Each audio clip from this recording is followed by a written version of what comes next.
Gorilla Tag or Beat Saber? Now, this is a really conflicting question, assuming both communities hate both of the other games. Like, the Beat Saber community, here's a little clip. Dude, new rule, no more talking about fucking Gorilla Tag. That game sucks. If you play Gorilla Tag, you're racist. Get out of my chat. Top one Beat Saber player saying that everyone who plays Gorilla Tag is racist. And then you got one of the more known Gorilla Tag players talking about Beat Saber sucks, disgusting and stuff. But I mean, yeah, there's really no in between. There's no deciding between the two communities. So I'm here to kind of, settle this, assuming I have an unbiased opinion for both of the games, because I've played both in more of a competitive manner. So I know what I'm talking about whenever it comes to both games, I guess you could say. But I mean, yeah, let's just get started with this. First thing I want to talk about is the communities for both of them. If you look at any of the Gorilla Tag community, it's either little kids, toxic people, or like just absolutely atrocious. Just an absolute butt community. Everything about it is bad. I mean, there's only like a few people who are actually cool, and that's really uncomparable whenever it comes to Beat Saber, because it's completely the opposite. If you look at the Beat Saber community, it is very, very awesome. Everybody in there, or most people in there, are awesome. It's awesome. I mean, everybody is helpful, nice. I mean, all of the above, pretty much. You'll rarely find someone who's like egotistical or toxic whenever it comes to the Beat Saber community, which is honestly really refreshing and nice coming from playing Gorilla Tag. But I mean, it's just uncomparable. Beat Saber definitely gets it whenever it comes to the community.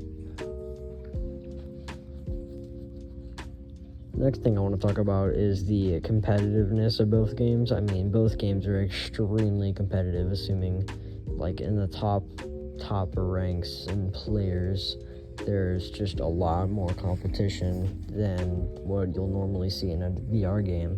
So, I mean, you've got the whole Beat Saber thing, which has a lot more actually good competitive players than Gorilla Tag.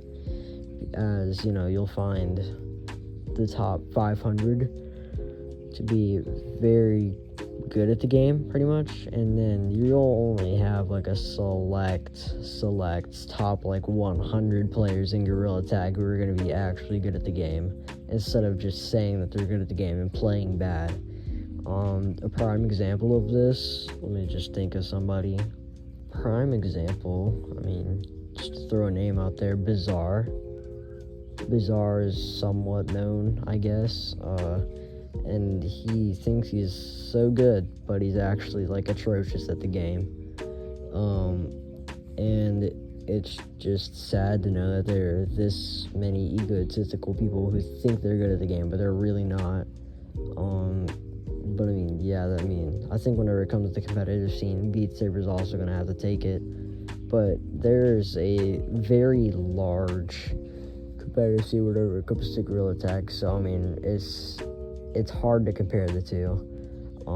But just basing it off of that and how toxic the competitive scene is compared to Beat Saber, I would say that Beat Saber has like a better competitive scene.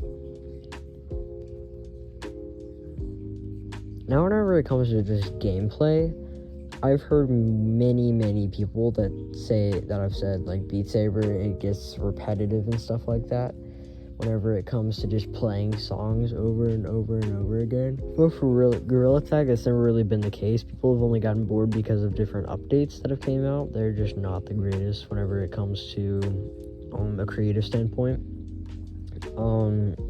So I mean, I would say that in terms of replayability, I would say Gorilla Tag is better in general, just because it's not the same thing over and over again. Now, in terms of controversy, Beat Saber is completely clean, unless you want to talk about the players. There have been some players that have been, exposed for being like, or PDF files. there have been some players that have been exposed for being PDF files and such as RF Caps, Swede VR, Gage Korduk, a couple players in there who were pretty good. They got exposed for being PDF files or P3 files, which is not a good thing, especially for Beat Saber having such a clean. They've barely had any controversy. It's more so the players that have caused it, but I mean, that's literally it for Beat Saber. Then again, you have Gorilla Tag, which has had so much controversy. Just to name a recent one, you've got a guy named Tropic GT who faked him dying, literally faked his death, and it was absolutely crazy because everybody thought he was actually dead, but he completely faked it. Or how Gorilla Tag released a Pride update, which directly involves children getting exposed to, you know, like the whole Pride object aspect, which I wouldn't say is good. I mean, not trying to say that Pride is bad. I'm just saying that we shouldn't be exposing more children to that. They shouldn't know about that yet. That's too early stages, or that's like too early of a stage in their life to know about this. So, I mean, overall, I'm gonna have to give it to Beat Saber, as it's just had way less controversy than Gorilla Tag. These were just a few of the main things that go into both games and how they are good, but I mean, if you want me to go more in depth, I can do that. Just message me on Discord. I will put, like, my Discord in the comments. I mean, I can, if you want to argue with me, say I'm wrong. I mean, anything's good. I'll gladly accept the DM. So, I mean, yeah. See you guys maybe in the next Beat Saber upload, possibly. Bye-bye.